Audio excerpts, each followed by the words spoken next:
Every Englishman treasured his birthright of liberty under the common law, which forbade slavery. The original Virginia Charter documents also guaranteed liberty. Yet the English colonies developed a form of total chattel slavery, described as degraded as any in Western civilization. How did this incredible aberration occur in view of the great Anglo-American tradition of freedom? Englishmen treasured their birthright of freedom, and for 100 years, they looked with scorn on the Spanish New World venture to which slavery was so integral. Yet the Negroes brought to America, after a brief equivocal period during which their fate teetered between freedom and slavery, would fall into a form of total chattel slavery, peculiar to the North American continent, and described by Professor Herbert S. Klein as degraded as any in Western civilization. In the case of Virginia, the fate of the Negro was sealed as total chattel slavery by 1662, 43 years after the arrival of the first Negroes in Jamestown. What forces conspired during these 4 decades to produce this incredible aberration in the great Anglo-American tradition of freedom? One thing is certain. Slavery was originally illegal in Virginia and the other English colonies. The first charter granted by James I to the Virginia Company in 1606 recited that all colonists shall have and enjoy all liberties, franchises, and immunities within any of our other dominions, to all intents and purposes, as if they had been abiding and born within the realm of England. The accompanying royale, or dares, directed the Council of the Virginia Company to follow the common law and the equity thereof. In 1609, a revised charter placed Virginia under the king, as of our manure of East Greenwich, and reiterated that colonists should enjoy all liberties of Englishmen as if they dwelt within the English realm. Most of the early Negro arrivals at Jamestown were former slaves pirated from New Spain, but there was no institutional basis for enslaving them in Virginia.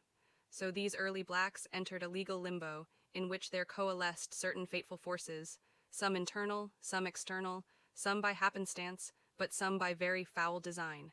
Yet these forces could not have resulted in slavery, but for the astonishing silence of 17th century English lawyers, judges, and public officials on both sides of the Atlantic. During this conspiracy of silence, the colonists borrowed the institution of slavery from the vastly different culture and jurisprudence of Spain, adapting it to their own use. The Spanish slave enjoyed the right to marriage and other family rights. Manumission was officially encouraged, and cruel punishment was illegal.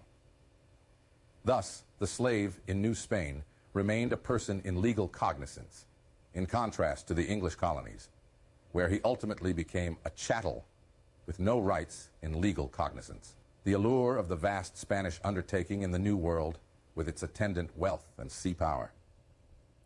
And African slaving was not lost on Elizabethan England. In 1562, John Hawkins, cousin of Sir Francis Drake, conceived the idea of selling slaves to Spanish colonists, despite the Spanish embargo on trade with non-Spaniards.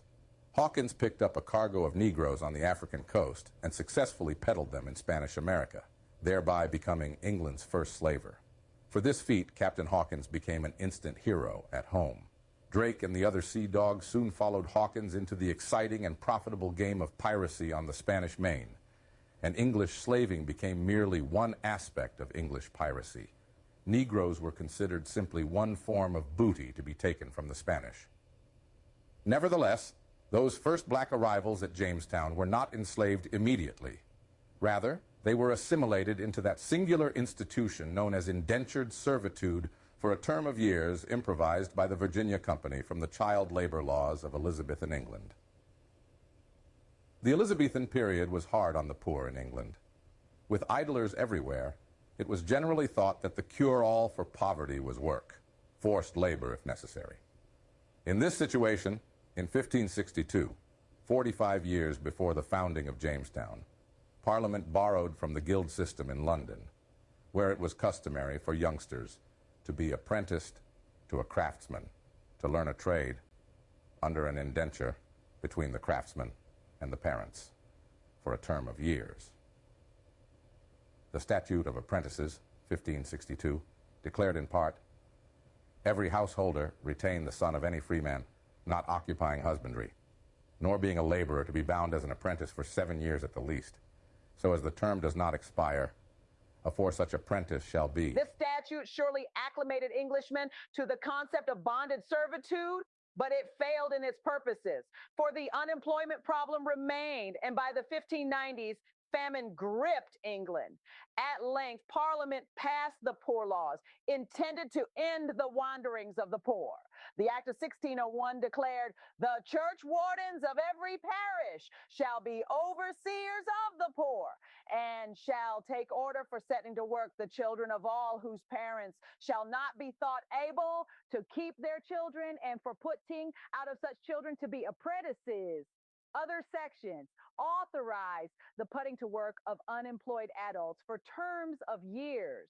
So by 1606, when James I chartered the Virginia Company to plant a colony on North America, the idea of forced labor in bonded servitude was an accepted national policy of Stuart England. From 1607 to 1618, the company in London labored to recruit venturesome souls to ship over, but the Jamestown foothold remained tenuous. In 1618, the impoverished company finally hit on a simple method to assure a growing volume of new colonists, privately indentured servants.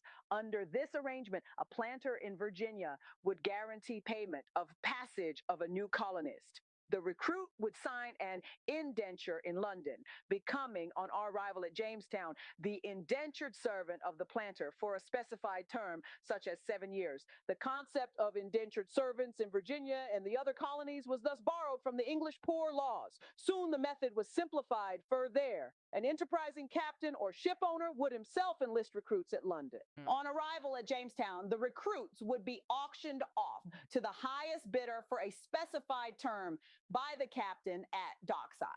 This rapidly became the common method of immigration. The rule soon arose in Jamestown and other colonial ports that any person without fare on arrival would simply be auctioned at dockside into indentured servitude. This system, which was practical and economical and legal by custom and usage, was probably considered fair by all concerned, given the precedents for indentured labor in England. Such was the situation when the first 20 Negroes arrived in 1619. As part of a prize taken by piracy from a Spanish ship in the Indies, they were simply indentured for their passage. The proceeds of the auction went to the owners of the pirate ship. Had future arrivals continued on a casual basis, they might all have been absorbed as indentured servants and ultimately have become free Americans, but for a more than casual interest in stolen Negroes. However, to the group of English traders who owned the pirate vessel, the arrival of the first Negroes at Jamestown was of more than casual significance, for they had already introduced stolen Spanish Negroes to Bermuda and planned to use Jamestown in a similar and larger pirate scheme. There always had been and always would be enormous profit in slaving.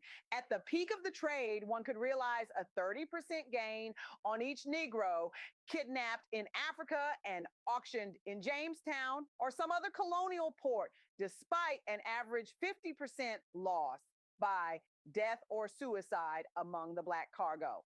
This group of ship owners was loosely identified with James I and was led by Robert Rich, later to be the Earl of Warwick, a prominent investor in the Virginia Company. Slaver, pirate, and then Puritan hero.